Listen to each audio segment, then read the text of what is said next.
syaitan dalam diri kita, dalam urat darah kita. Itu yang paling baik. Mana dia kita berjihad, jihad apa? Jihad nafsu. Kalau kita jihad dekat perang-perang kat mana, dah tembak mati dah, habis dah, tak ada masalah lah. Tapi jihad dalam diri kita, melawan hawa nafsu syaitan dalam diri kita ni sepanjang hayat sampai kita mati, takkan habis. Dah mati habis. Sebab dalam diri kita dan darah kita, bila kita dah mati, kita dapat tempat lain pindah lah, dah tak ada darah dah, tinggal room je.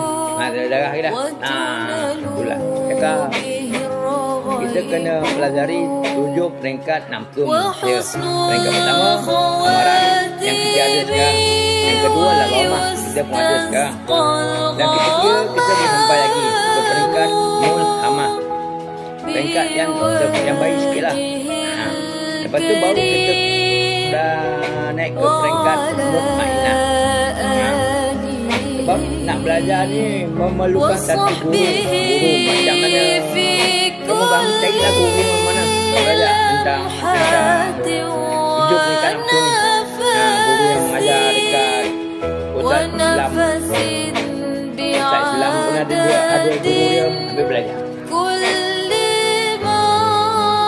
Sebab untuk melawan setan dalam tubuh kita ni bukan senang, susah.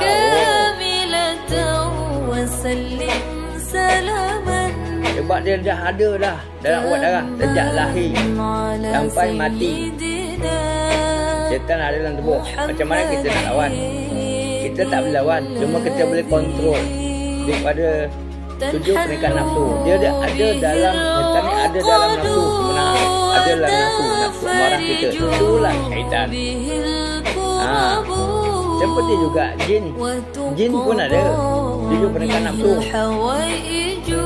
Dia ada yang baik, ada yang jahat. Yang jahat pula setan. Macam kita manusia, macam atuk. Kalau atuk jahat,